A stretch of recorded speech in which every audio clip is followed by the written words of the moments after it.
Expert के महाबुलेटिन में आपका स्वागत है। मैं हूं आपके साथ गौरव। आइए नजर डालते हैं महाबुलेटिन की सबसे पहले हेडलाइंस पर। सबसे बड़ी हेडलाइंस ये है कि उत्तर प्रदेश में 10वीं और 12वीं की परीक्षा की डेट शीट घोषित हो गई है। ये परीक्षाएं कब होंगी इसकी पूरी जानकारी मैं आपको दूंगा। दूसरी बड़ी खबर यह है कि उत्तर प्रदेश और पूरे भारत में शीतलहर का कहर देखने को मिल रहा है।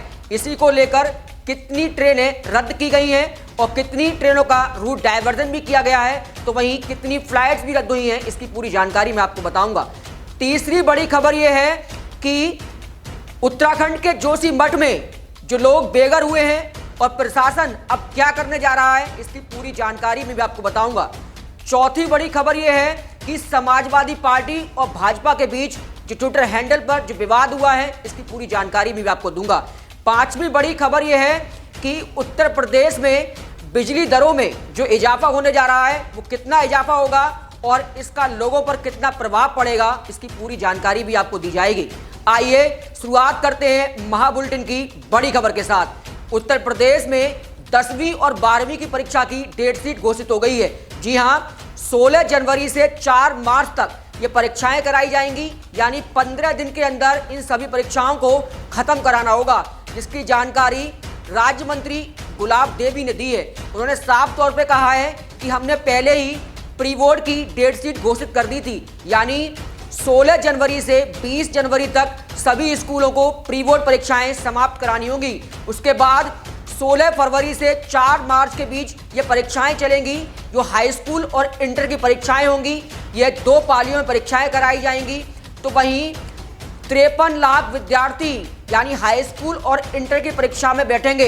ये पूरी जानकारी खुद राज्य मंत्री गुलाब देवी सिंह ने दी है और बच्चों को शुभकामनाएं भी दी हैं। उन्होंने कहा है कि मैं सभी बच्चों को शुभकामनाएं देती हूं उनके भविष्य के लिए, उनकी परीक्षाओं के लिए, कि वे अच्छे अंक प्राप्त करें। ये शुभकामनाएं राज्य मंत्री गुलाब देवी ने दी हैं बच्चों को। तो बच्चों से खबर एक्सपर्ट भी अपील करता है कि वे अपनी तैयारियों में जुट जाएं और 16 फरवरी से 3 मार्च के बीच जो परीक्षाएं होनी है उसके लिए खूब जोरों से तैयारियां करें। और उनकी परीक्षाएं जो प्री बोर्ड की परीक्षाएं हैं वो भी 16 जनवरी से लेकर 20 जनवरी तक चलेंगे, जिसमें आपके प्रैक्टिकल भी कराए जाएंगे। इसकी पूरी जानकारी खबर एक्सपर्ट आपको दे रहा है। तो वहीं दूसरी बड़ी खबर यह है कि उत्तर प्रदेश में अब ठंड का कहर देखने को मिल रहा है। पूरे भारत में जिस तरीके से शीतलहर का कहर देखने को मिल रहा है, जीरो विजिबिलिटी देखने को मिल रही है, गाड़ियों के पहिए थमे हैं, वाहन आगे नहीं बढ़ पा रहे और कड़ाके की ठंड जो पड़ रही है वो अपने आप में आप लोग खुद ही देख रहे होंगे। इसी को लेकर अब खुद उत्तर प्रदेश के सीएम, डिप्टी सीएम रैन बसेरों का निरीक्षण कर रहे हैं और कहा यह भी जा रहा है, डिप्टी सीएम ने खुद कहा है, ब्रजेश पाठक ने, कि ठंड को देखते हुए रैन बसेरों की संख्या भी बढ़ाई जाए। तो वहीं कितनी ट्रेनों को रद्द किया गया है उसकी जानकारी भी मैं आपको देता हूं। 327 ट्रेनों को आज रद्द किया गया है। तो वहीं इसमें 277 ट्रेनें कैंसिल की गई हैं, तो वहीं बाकी ट्रेनों को कैंसिल भी किया गया है। तो वहीं कई ट्रेनों का रूट डायवर्जन भी किया गया है और 42 फ्लाइटें भी, जो हवाई जहाज की फ्लाइटें हैं, वो भी आज लेट पहुंच रही हैं। यानी जिस तरीके से ठंड का कहर पूरे भारत में देखने को मिल रहा है वो अपने आप में है, क्योंकि ये जो ठंड है वो कम से कम 2 से 3 दिन और रहने वाली है। यानी 2 से 3 दिन और जीरो विजिबिलिटी रहेगी। उसके बाद मौसम का क्या अनुमान है वो आगे हम आपको बताएंगे। 2 से 3 दिन तक इस तरीके से विजिबिलिटी है। आज भी घना कोहरा बना हुआ है उत्तर प्रदेश में। पूरे भारत में सर्द हवाएं चल रही हैं, शीतलहर चल रही है। इसी को देखते हुए सभी राज्यों ने बच्चों की भी छुट्टियां बढ़ा दी हैं। अब 14 जनवरी तक सभी बच्चों को घर में रहना होगा, क्योंकि ये छुट्टियां 14 जनवरी तक कर दी गई हैं।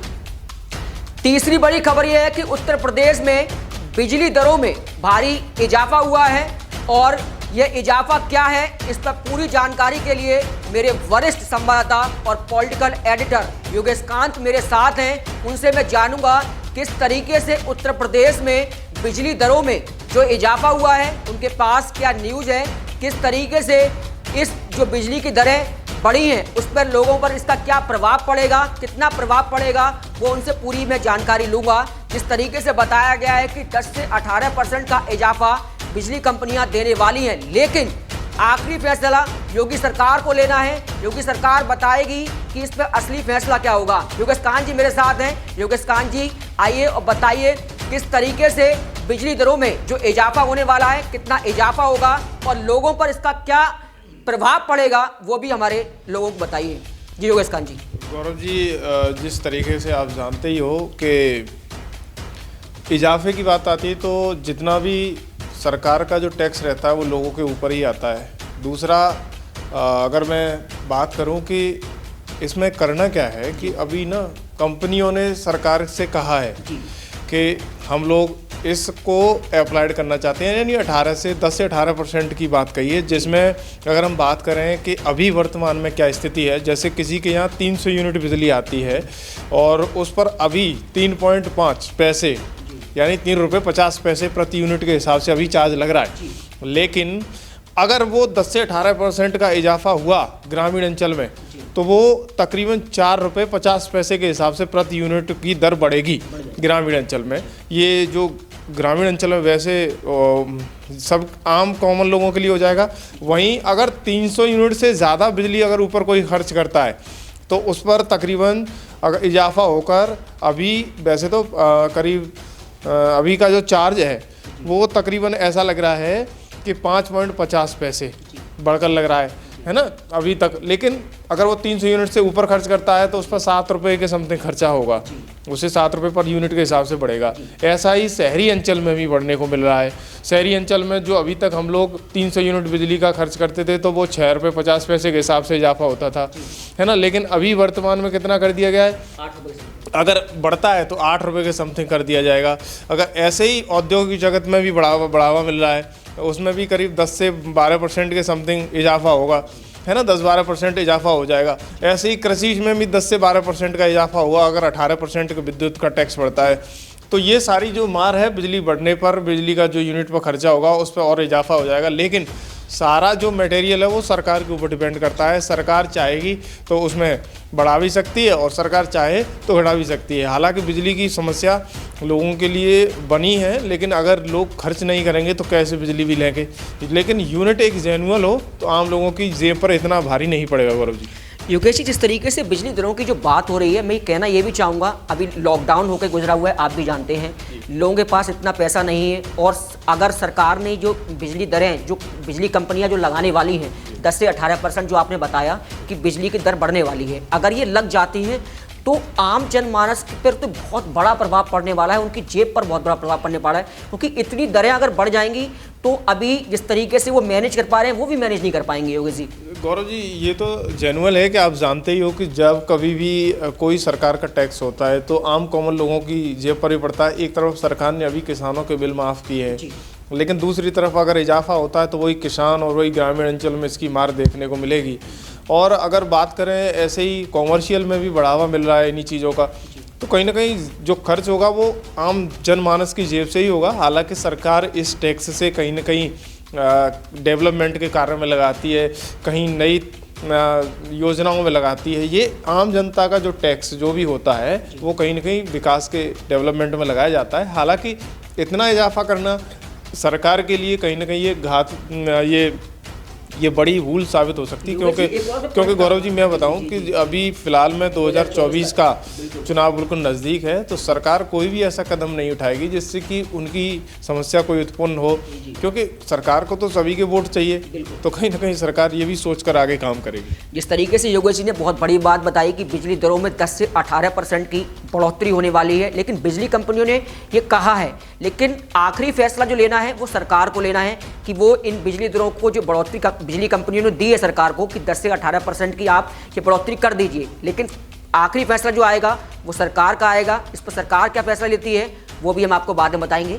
चलते हैं चौथी बड़ी की खबर की तरफ। उत्तराखंड के जोशीमठ में जिस तरीके से घरों में दरारें आई हैं और लोग अब अपने घरों को छोड़कर जाने लगे हैं, लेकिन ये कैसे हुआ, इसकी पूरी जानकारी क्या है, वो मेरे पॉलिटिकल एडिटर मेरे साथ हैं योगेश कांत जी।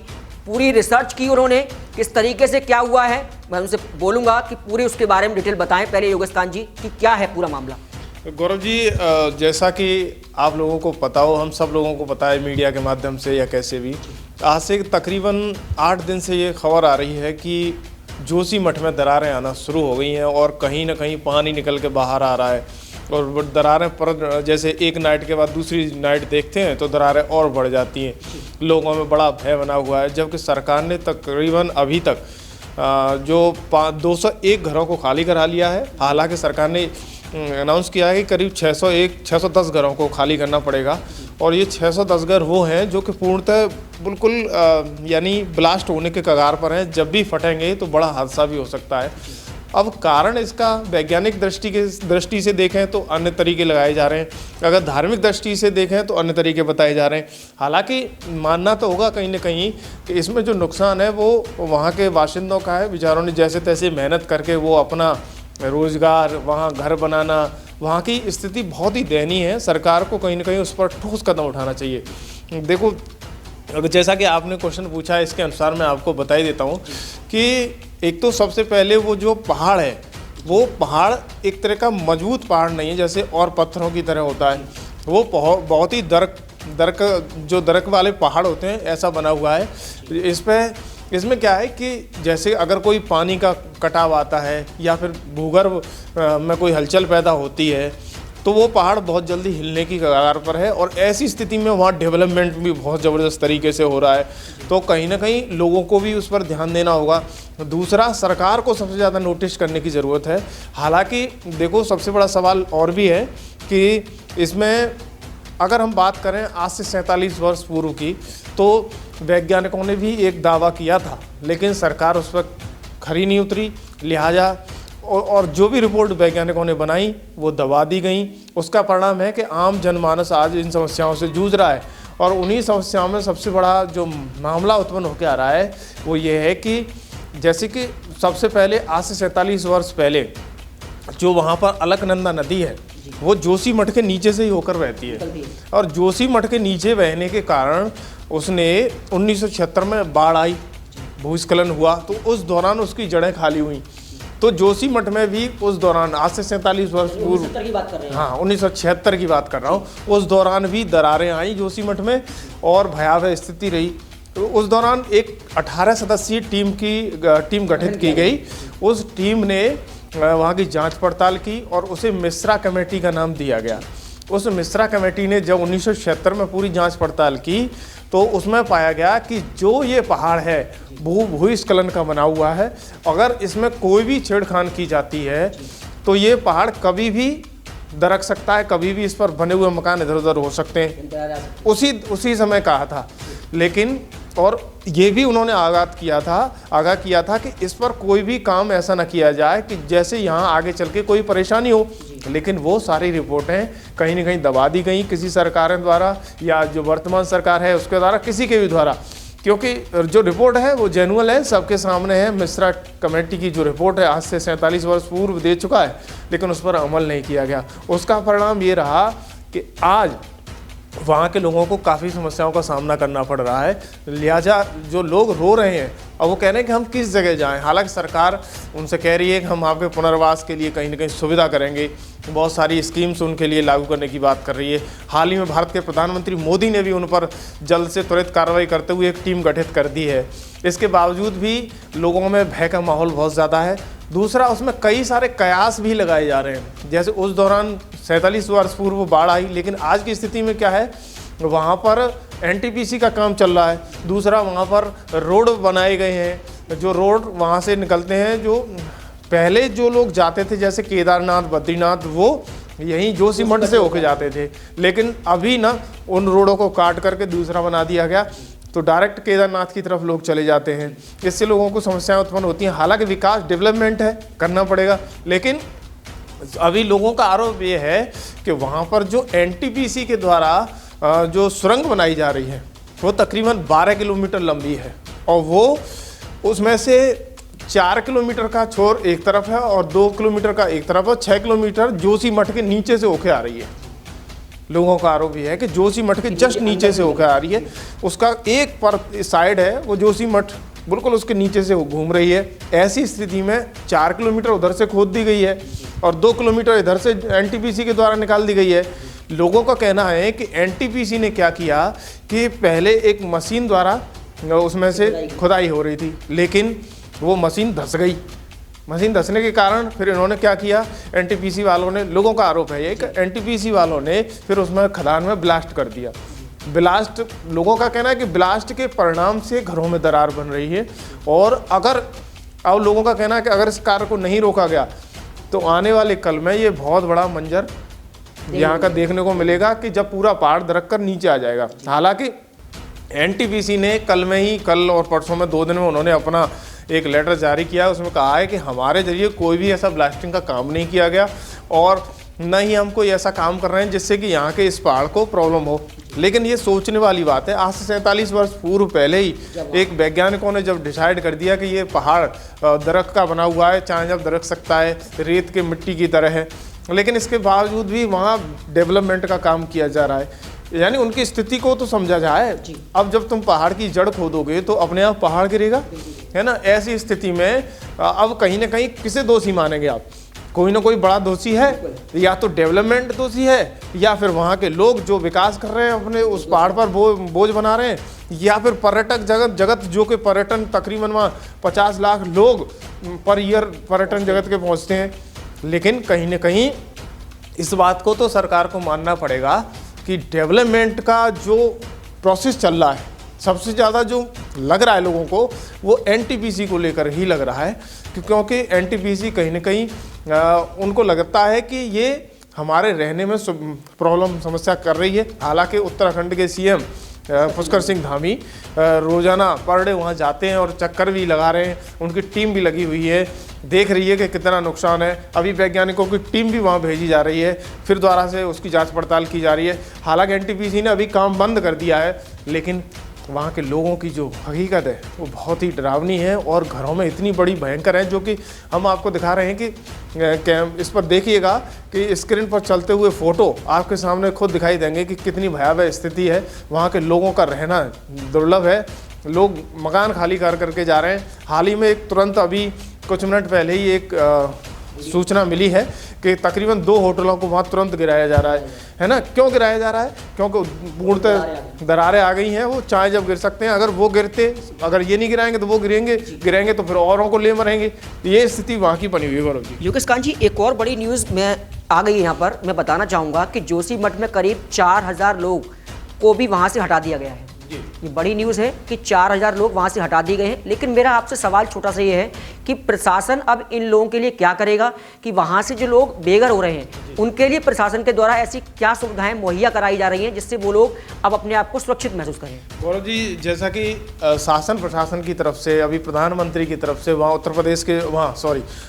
उत्तराखंड के सीएम की तरफ से जारी किया गया है कि लोगों को वहाँ से हटाकर उन्हें कहीं न कहीं शिफ्ट किया जाएगा, उनके लिए सारी सुविधाएं दी जाएंगी। सरकार अपनी तरफ से पूरी कोशिश कर रही है कि लोगों को कोई भी जनहानि ना हो और उनको सारी सुविधाएं मिल सकें। ऐसी स्थिति में ये तो सरकार के ऊपर ही डिपेंड करता है कि हालांकि सरकार पूर्णतः, उन्होंने प्रधानमंत्री मोदी ने कहा है कि जो भी केंद्र की तरफ से जो सहायता राशि होती है वो हर हालत में अभी तुरंत मुहैया कराई जाएगी। वहीं राज्य सरकार की तरफ से भी ये सुविधाएं मुहैया कराई जा रही हैं। हालांकि आपने जैसी बात कही कि 4000 लोगों को वहाँ से हटा दिया गया है, हालांकि वहाँ 4000 हटाए गए हैं, वो तकरीबन 50,000 लोगों का रहने का स्थान है जोशीमठ, है ना, जिसे आदिगुरु शंकराचार्य ने बसाया था। पहला वो तीर्थ स्थल माना जाता है कि जब आदिगुरु शंकराचार्य ने उस स्थान को बसाया, उनका कहना था, वहाँ के हम 2-3 दिन से न्यूज भी सुन रहे हैं कि आदिगुरु शंकराचार्य के द्वारा बसाए हुए इस शहर को एक उजड़ता हुआ शहर देख रहे हैं। अभी कुछ या तो सरकार की कमी रही या डेवलपमेंट की कमी रही, ये इसका तो अंदाज़ा आप आने वाले कल में ही जब जांच पड़ताल शुरू हो जाएंगी उसके बाद ही मालूम पड़ेगा। हालांकि बताया ये भी जाता है, अगर धार्मिक स्थिति से देखें तो वहाँ पर भगवान बद्रीनाथ के लिए जाते हैं तो उनकी एक बाँह है, और बोलते हैं लोग, वहाँ के लोग बोलते हैं धार्मिक स्थिति के, अगर उनकी बाँह गिर गई यानी टूट के गिरेगी, उन्हें एक अभिशाप मिला हुआ कि जिस दिन बाँह आपकी टूट के गिर जाएगी उस दिन जोशीमठ का नाश हो जाएगा, खत्म हो जाएगा। और जोशीमठ खत्म होते ही प्रलय होगी, क्योंकि इसमें माना जा रहा है, लोगों का कहना है कि कलयुग का अंत है। जोशीमठ पर ऐसा लिखा भी हुआ है, लोगों का कहना है कि जब आदिगुरु शंकराचार्य ने जो भी वहाँ पर लिखे हुए हैं उन लैंग्वेज को बताया कि इसका अंत माना जा रहा है। हालांकि अभी कलयुग का अंत हम कह नहीं सकते, क्योंकि ये तो कुछ पूरे लेखों के अनुसार मालूम पड़ेगा कलयुग कौन सी सीमा पर चल रहा है, क्या क्या है। धार्मिक दृष्टि से लोगों का मानना यह है, लिखे हुए हैं उन पे लिखा हुआ है। हाँ, धार्मिक दृष्टि से मानना यह है। हालांकि जो वैज्ञानिकों की टीम वहाँ पहुँच चुकी है और जांच पड़ताल में जुटी हुई है। योगेश कांत जी, अगर जिस तरीके से आप कह रहे हैं कि वैज्ञानिक टीम पहुंच चुकी है, वैज्ञानिक टीम तो 1976 में भी पहुंची थी, 1976 में पहुंची थी। फिर जो सरकार उस टाइम थी, उस सरकार ने फिर उस जो टीम गठित की गई, टीम गठित होने के बाद उन्होंने अपनी रिपोर्ट भी सौंपी होगी, रिपोर्ट सौंपी, उसके बाद भी फिर ऐसा अब क्यों हुआ? उस टाइम भी उन चीज़ों को क्यों नहीं रोका गया जब उन्होंने रिपोर्ट दे दी, और रिपोर्ट देने के बाद उन पर अमल क्यों नहीं किया गया? जो अब ये नौबत आ रही है कि उन लोगों को, जो 50,000 लोग आप बता रहे हैं कि उनको वहां से वो बेघर होने वाले, उनको हटाया जा रहा है। 4,000 लोगों की न्यूज़ तो चल रही है कि 4,000 लोगों को आज वहां से शिफ्ट कर दिया जाएगा। यानी जब 1976 में ही आपको रिपोर्ट मिल चुकी थी, उसके बाद फिर उन पर अमल क्यों नहीं किया गया और डेवलपमेंट क्यों होते चले गए, और सरकार ने क्यों बड़ा कदम नहीं उठाया उसके लिए? देखो, इस पर सवाल आपका लाजमी है, लेकिन कहीं ना कहीं सरकार भी जिम्मेदार है, क्योंकि जिस जिम्मेदारी के साथ सरकार को कदम उठाने चाहिए वो नहीं उठाए गए। वहाँ लोगों ने फ्लैट टू फ्लैट बना दिए, एक के ऊपर एक बड़ा डेवलपमेंट कर दिया, जबकि पहले ही वैज्ञानिकों ने उसको रिपोर्ट को दाखिल किया था कि अगर आपके द्वारा कोई भी विकास यहाँ पर ज़्यादातर किया जाता है तो वो इस पहाड़ के लिए हानिकारक होगा। लेकिन ऐसी स्थिति में वहाँ सरकार ने ध्यान नहीं दिया। वहाँ के लोगों ने मंजिला, दुमंजिला, चौमंजिला मकान बनाए, होटल्स, रेस्टोरेंट, क्योंकि वहाँ लोगों का पर्यटक जगत बढ़ा, पर्यटन जगत की तरफ से लोग जाने ज़्यादा शुरू हो गए। ऐसी स्थिति में वहाँ डेवलपमेंट चाहता हुआ कहीं ना कहीं वो डेवलपमेंट भी इस पहाड़ के लिए हानिकारक है। जब वैज्ञानिकों ने 1976 में मिश्रा रिपोर्ट लागू की, इसके बाद भी उस रिपोर्ट को अमल नहीं किया गया। मैंने अभी थोड़ी देर पहले उस रिपोर्ट को दबा दिया गया। उसका परिणाम ये है कि आज वहाँ ये दरारें पड़ना शुरू हो गई कि जो पहाड़ मजबूत नहीं है, इसके बावजूद भी उतना प्रेशर डाला जा रहा है उस पर, तो कहीं ना कहीं ये हानिकारक तो लोगों के लिए ही होगा। इसकी जिम्मेदारी सरकार को उठानी चाहिए थी। सरकार ने जो किया है वो गलत है। कहीं ना कहीं सरकार को इसकी जांच पड़ताल गहराई के साथ करनी चाहिए, देखना चाहिए कि इसमें क्या क्या समस्या लोगों के लिए उत्पन्न हो सकती हैं। अभी सरकार ने जो टीम बनाई है वो बहुत जल्द उसकी पड़ताल करेगी, और जो भी परिणाम होगा वो खुलकर सामने आ जाएगा। लोग अपने आप वहाँ खाली करने पर मजबूर हो जाएंगे। जिस तरीके से योगेश कांत जी ने मुझे बताया कि उत्तराखंड के जोशीमठ में जिस तरीके से अब लोगों को हटाया जा रहा है, प्रशासन की तरफ से उनको सुविधाएं भी दी जाएंगी। खुद केंद्र सरकार ने भी कहा है और राज्य सरकार ने भी कहा है कि उनके लिए वो सुविधाएं मुहैया कराई जाएंगी, उनको सुरक्षित रखा जाएगा, सुरक्षित स्थानों पर भेजा जाएगा जहाँ पर उन्हें कोई भी परेशानी नहीं होगी। अब मैं चलता हूँ 5वीं बड़ी खबर की तरफ। 5वीं बड़ी खबर यह है कि समाजवादी पार्टी और भाजपा अब आमने सामने आ गए हैं। इस पर क्या है पूरी जानकारी, पॉलिटिकल एडिटर योगेश कांत जी ने पूरा रिसर्च किया है, वो बताएंगे आपको किस तरीके से समाजवादी पार्टी और भाजपा की तरफ से ट्विटर हैंडल पर वाद विवाद चल रहा है। क्या है पूरा मामला योगेश कांत जी? गौरव जी, ये कई दिनों से उत्तर प्रदेश में समाजवादी पार्टी और भाजपा के ट्विटर को लेकर बड़ा तनाव मचा हुआ है। ऐसे ट्विटर हैं, ऐसे जो ट्वीट किए गए हैं वो दिखाने लायक नहीं है, बहुत ही अशोभनीय है। यानी आप उनसे अंदाज़ा नहीं लगा सकते हो कि उत्तर प्रदेश की राजनीति का स्टैंडर्ड इतना गिर चुका है। क्योंकि दोषी किसे मानते हो? दोषी आम जनमानस नहीं, पढ़े लिखे जो सामने लड़ते थे वो अब सोशल मीडिया के माध्यम से लड़ना शुरू हो गए। सोशल मीडिया को एक्टिव कर दिया है। सोशल मीडिया पर इतना, और वो भी एक्टिव, उसे आप अंदाज़ा नहीं लगा सकते कि एक महिला क्या लैंग्वेज लिख सकती है, एक पुरुष क्या लैंग्वेज लिख सकता है। यानी समाजवादी पार्टी के जो सोशल मीडिया के प्रभारी हैं करके मनीष अग्रवाल हैं, मनीष अग्रवाल ने कोई ट्वीट किया, और उधर एक वो लड़की हैं ऋचा राजपूत हैं, वो भाजपा की भी सोशल मीडिया की प्रभारी हैं उत्तर प्रदेश की कुछ, तो उनने भी ट्वीट किया। अब ये दोनों तरफ से ट्वीट है, हालांकि इन लोगों को आज तक कोई नहीं जानता था, लेकिन इस ट्वीट ने इन्हें वायरल कर दिया और पिछले 4 दिनों से इतना चर्चा का विषय बना हुआ है। उधर समाजवादी पार्टी के इस ट्विटर वाले जो युवक है उसे जेल भेज दिया गया, उसे गिरफ्तार कर लिया गया, लेकिन हालांकि उसे छोड़ दिया गया, पुलिस ने छोड़ दिया। इधर उत्तर प्रदेश की जो भाजपा की जो महिला युवा मोर्चा की जो सोशल मीडिया प्रभारी हैं, इनके ऊपर भी FIR दर्ज हो गई।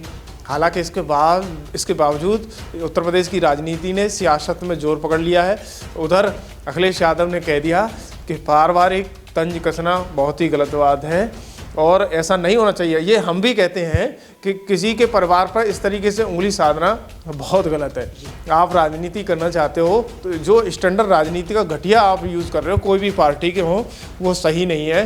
राजनीति करो तो जनता के बीच जाकर दिल में जगह बनाओ, ना कि आपस में फूट फाट करने से, है ना। वहीं चाचा शिवपाल ने भी कड़ी चेतावनी दे दी।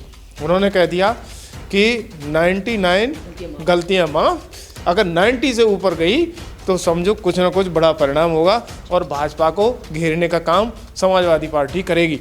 तो कहीं ना कहीं इस तरह की घटिया राजनीति को सरकार को, कोई भी हो, चाहे वर्तमान सरकार हो चाहे नहीं भी हो, जो लोग विपक्ष में हैं वो भी, उन लोगों को सोचना होगा कि राजनीति का एक स्टैंडर्ड जो बना हुआ है उसे बहुत अच्छा है, लेकिन उससे नीचे गिराएंगे तो कहीं ना कहीं वो समाज के लिए और पूरे उत्तर प्रदेश के लिए बहुत ही गलत होगा और इसका रिजल्ट गलत जाता है।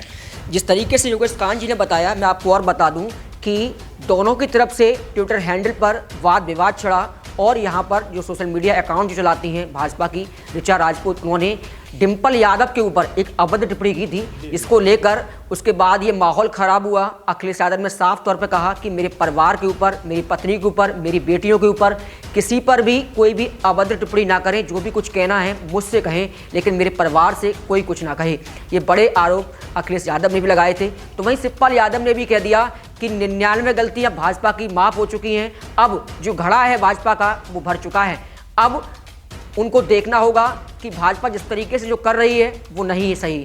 वहीं नरेश उत्तम ने लखनऊ के हजरतगंज थाने में वहां पर ऋचा राजपूत के खिलाफ एक FIR भी दर्ज कराई है, लेकिन अभी तक उनकी गिरफ्तारी नहीं हुई। ये बड़ा सवाल है, क्योंकि सपा के जो सोशल मीडिया अकाउंट के प्रभारी हैं मनीष अग्रवाल, उनकी गिरफ्तारी हो चुकी है, उनको रिहा भी कर दिया गया है, लेकिन अभी भाजपा की सोशल मीडिया के अकाउंट के जो प्रभारी हैं ऋचा राजपूत, उनकी गिरफ्तारी नहीं हुई। लेकिन जो वाद विवाद जो चल रहा है ये क्या नया रूप लेगा, ये भी देखने वाली बात होगी, क्योंकि 2024 में बहुत जल्द चुनाव आने वाले हैं और इस तरीके से जो वाद विवाद चल रहा है ये क्या असर जनता के ऊपर डालेगा, ये भी देखने वाली बात होगी।